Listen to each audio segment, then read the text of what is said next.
कोई दिक्कत नहीं होगा, बस समझने का जरूरत है।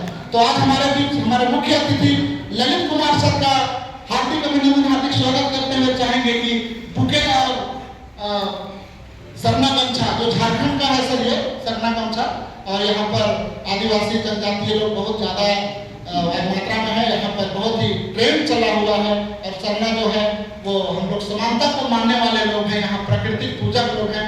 इन लोग आपको हम चाहते हैं कि स्वागत करें बुके दे करके, माला बना करके, सरना गमछा दे करके। मैं खुद अपने को मतलब आपको हम सम्मानित कर रहे हैं।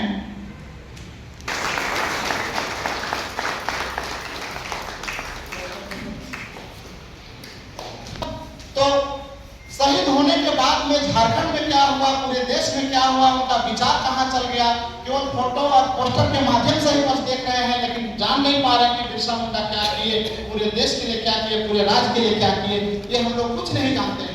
इसलिए आज ये परिचर्चा कार्यक्रम है। इस परिचर्चा कार्यक्रम में, संगोष्ठी कार्यक्रम में मैं पहला उद्घाटककर्ता के रूप में मैं डॉक्टर बंदे खटको, जो गुणुक विभाग के विभाग अध्यक्ष हैं और बच्चों को काफ़ी संघर्षशील रहते हैं, चाहे पढ़ा व्यवस्था हो, चाहे आदिवासी समाज हो, मूल निवासी समाज हो, चाहे झारखंड का तो रीति रिवाज कल्चर हो, सब में बढ़ चढ़ कर भाग लेते हैं।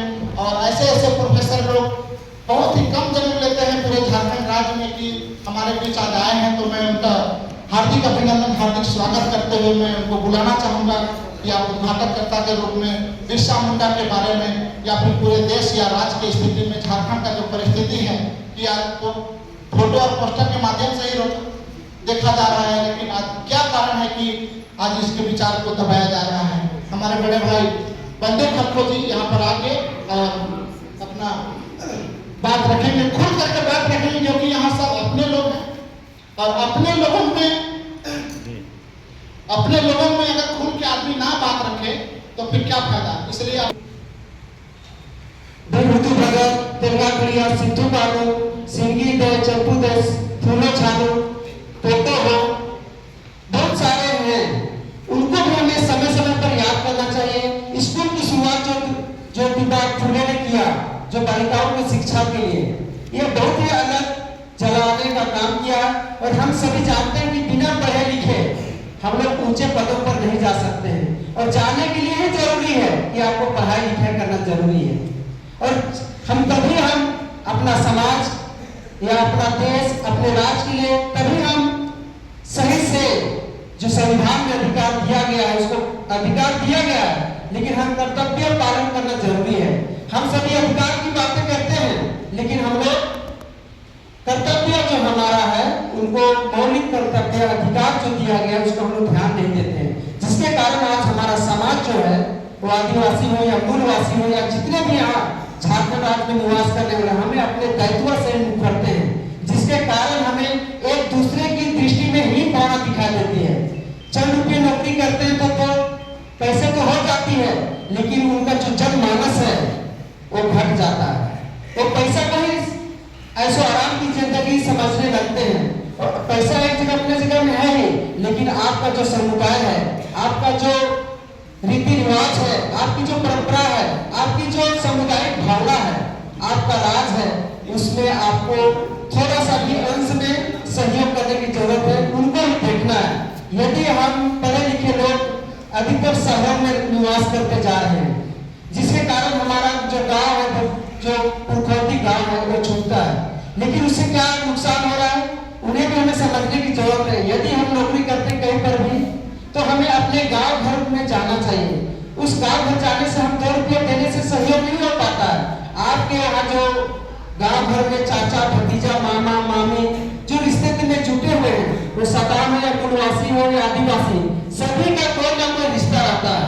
और उस रिश्ता में ही लोग जानते हैं, अगर हम गाँव जाते हैं नौकरी करके तो लोग सोचते कह रहे उसको फला इतना बड़ा आदमी बन के पढ़ लिख कर, तो हमें भी अपने बच्चों को पढ़ाने के लिए प्रेरित होते हैं।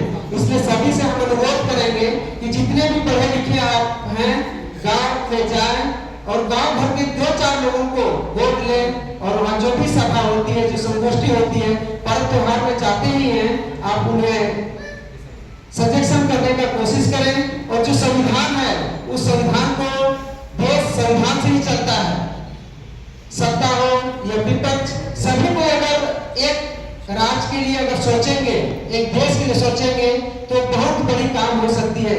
कोई भी हमारे माननीय आते हैं, वो जो काम किया हुआ रहता है उसी काम को अगर बढ़ाते, हमारे जो आम पब्लिक है, जनता के लिए अगर कुछ भी काम हो जाए सेवा की भावना, तो हम चाहते हैं कि वो कुछ ना कुछ विकास करे। और विकास एक सतत पर्यटनशील है, वो बढ़ता रहता है। इसलिए हम सब मिलजुल कर आपको आगे बढ़ने की प्रेरणा देने की जरूरत है। साथ में हम सभी को मिलजुल कर रहने की जरूरत है। हम लोग देखते हैं यहाँ पर बड़े बड़े रैलियां होती हैं, एक दूसरे से बहुत टिक्का टिप्पणी होती है, लेकिन गांव में वही चाहिए, पता ही नहीं चलता कि कौन क्या बिरादरी का है, कौन जाति समुदाय का, कौन धर्म संबंध का है, वो पता ही नहीं चलता। तो क्यों हम सभी को बुद्धिजीवी मिलकर उस राज्य के लिए भी एक सपना बोले कि ये 25 साल 26 साल हो गया और 25-26 साल में हमारा राज क्या होना चाहिए, उसके लिए हमें तय करने की जरूरत है। यदि हम एक आम आदमी का दर्द को नहीं समझेंगे तो हमारे जैसे बड़े बड़े लोगों को नौकरी करने की कोई अधिकार नहीं होना चाहिए हमारे झारखंड राज्य में। सभी को सोचना पड़ेगा एक आम आदमी की जिंदगी को किस प्रकार से प्रकृति को संरक्षण करके सामुदायिक विकास किस प्रकार से हो, इसको सभी को चिंतन और मंथन करने की जरूरत है, तभी हम आगे बढ़ सकते हैं। आज के समय में हम लोग ज्यादातर देख रहे हैं कि जो बड़े आगे बढ़ते जा रहे हैं और जो छोटे हैं वो छोटे होते जा रहे हैं। क्योंकि महंगाई इतनी बढ़ हो जा रही है, उसमें बहुत दिक्कत हो रही है। इसलिए सभी बुद्धिजीवियों से अनुरोध है कि हम लोग भूटान देश गए थे एक सप्ताह का, तो वहाँ पर सभी को राजा एक झोपड़ी में रहते हैं और झोपड़ी में रहकर वहाँ पर जितनी भी शिक्षा होती है मुफ्त की शिक्षा दी जाती है, जितनी भी हॉस्पिटल होती है सभी को मुफ्त में दवा दी जाती है, कहीं पर कोई सुई का एक भी पैसा नहीं लगता है। जितना भी पढ़ते हैं आपको उतना किसी प्रकार से कोई पैसा नहीं लगता है घर से। आप जिस स्तर से पढ़ाई लिखाई करते हैं उस स्तर से आपको सरकार नौकरी देती है। इसलिए अभी आप लोग देखते हैं छोटा सा भूटान देश सबसे खुशहाल देश माना जाता है। उसी प्रकार झारखंड में हम लोग खुशहाल हैं, लेकिन कुछ सामंतवादी, कुछ पूंजीपतियों के माध्यम से चंद चंदों के लोग लालच के चलते हम सभी को विनाश करके नजर में रखते हैं। इसलिए सभी से जरूरत है कि आज हमारी सरकार दे रही फैसिलिटी कि हमें राशन दिया जा रहा है, तो उसे हम गांव भर में देखेंगे सभी को रेचा पे उंगली काम करने के लिए शहर में आ जाते हैं। क्यों आते हैं भाई? आप गांव में भी काम मिल सकता है, आप में स्वाभिमानी का गुण नहीं है। सभी चौक चौराहा में जाइएगा तो यात्रा जैसा लगता है, सुबह सुबह जाइएगा 6 बजे ही पहुंच जाते हैं गाँव भर से लोग काम करने के लिए। लेकिन गांव में जब काम कराना चाहिएगा तो जो 2-4 आदमी भी आपसे नहीं मिलेंगे। क्यों? क्योंकि मुझे राशन दिया जा रहा है, खाने के लिए हो रहा है, लेकिन बस खाने के लिए आपको पौष्टिक आहार तो नहीं मिल रहा है। तो पौष्टिक आहार के लिए आपको और अच्छा चीज खाना चाहिए। पहले तो बहुत कम लोग खाते थे पौष्टिक आहार, लेकिन बीच में छूट गया तो कुपोषण हो गए। तो कुपोषण होने तो सरकार का अच्छा योजना है कि आपको 30 रुपया पर महीना में प्रति व्यक्ति 5 किलो आपको अनाज दिया जा रहा है, आपको सपोर्टिंग हो रहा है। उस सपोर्ट को समझने से सरकार का मंशा क्या है, तो आप जितना ज्यादा काम करेंगे पेट भरेगा, आप राज्य के लिए, अपने समाज के लिए, घर परिवार के लिए मजबूत कर सकते हैं। उसी प्रकार से आप देख सकते हैं इंदिरा आवास आजकल मिल जाता है, 1.5-2 लाख ही मिलती है, लेकिन आज गाँव में देखिए सरकार की योजना है, लोग अच्छे अच्छे पक्का घर बना रहे हैं। और पक्का घर का लाइफ आप लोग समझते हैं कि 100 साल जीता है। हम लोग का उम्र आजकल 100 साल से कम हो गया, लेकिन आज जो घर बना दे रहे हैं तो 100 साल उनका उम्र हो जाता है। तो आप 2-3 पीढ़ियों के लिए घर बना दे, उसको बनाने की जरूरत नहीं है। इसलिए आप सभी से अनुरोध है कि आप अच्छा घर बनाएं, ताकि एक जनरेशन कम से कम घर बनाए, दूसरा जनरेशन बढ़िया से पढ़ाई लिखाई करे और बड़े बड़े ओहदे पे जाए, ताकि हमारा जो समाज है या राज्य है या देश है उसके लिए अच्छा तरीके से सेवा कर सके। और साथ में हम लोग सभी सेवा के लिए सोचेंगे।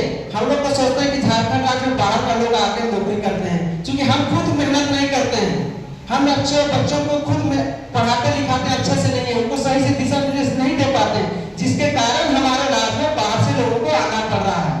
इसलिए आप अगर ज्यादा तेज तरह ब्रिलियंट हो जाइएगा, अच्छा से पढ़ाई लिखाई कराइएगा, एक अच्छा माहौल मिल जाएगा, तो क्यों बाहर से हमारा ही आदमी अगर नौकरी करने के लिए यहाँ हो जाए तो बाहर से क्यों आदमी आएगा? कदापि नहीं आ सकता है। और हमारे राज्य के भी बहुत दूसरे राज्यों में जाकर अच्छा खासा नौकरी करते हैं, तो हमारा राज्य में दूसरा को जा रहा है और था हमारे सामाजिक, सांस्कृतिक और पर्यावरण के प्रति उनकी सही सोच नहीं रहती है, जिसके कारण हमें अटपटा सा जो विकास नहीं होना चाहिए वही बनना चाहिए। आज भी रोड बन रही है बहुत अच्छी, जो बना हुआ रोड है वही बन रहे हैं, जहाँ जुड़ा हुआ नहीं है उसको जोड़ने का पहल नहीं किया जाता है। तो आप सभी समझदार हैं कि जानते हैं कि सरकार के साथ कदम से कदम मिलाकर चलने से ही आपका और हमारा कल्याण होगा। और इसलिए इस संगोष्ठी में सभी तमाम लोग आए हुए हैं, सभी को मेरे ओर से कोटि कोटि स्वागत है, अभिनंदन है। और अपना वक्तव्य को नहीं कहकर कहना बहुत है, चूंकि हमारे दूर दराज से मेहमान आए हुए हैं और अपने जीवन में अमल करना है। कुछ भी बातें अगर अमल हो जाती है तो कुछ जीवन में कुछ नया निखार आ सकता है और कुछ हमारे घर परिवार में कुछ तो रोशनी मिलेगी, हम अमर चैन सुख शांति से रह सकते हैं। इन्हीं शुभकामनाओं के साथ अपने वक्तव्य को विराम देता हूँ। सभी को जोहार। बहुत बहुत धन्यवाद डॉक्टर बलदेव खलको जी कि आप हमारे बीच में इतनी अच्छी बातें को रखा कि समाज में किस तरह से भाग बढ़ चढ़ कर हिस्सा लेना है। तो भगवान बिरसा मुंडा का जो विचार है उस विचार पर जितने भी श्रोतागण हैं यहाँ पर बैठे हुए हैं, दूर दराज आए हुए सभी लोग अच्छे से सुने। आपका बात को बहुत बहुत धन्यवाद।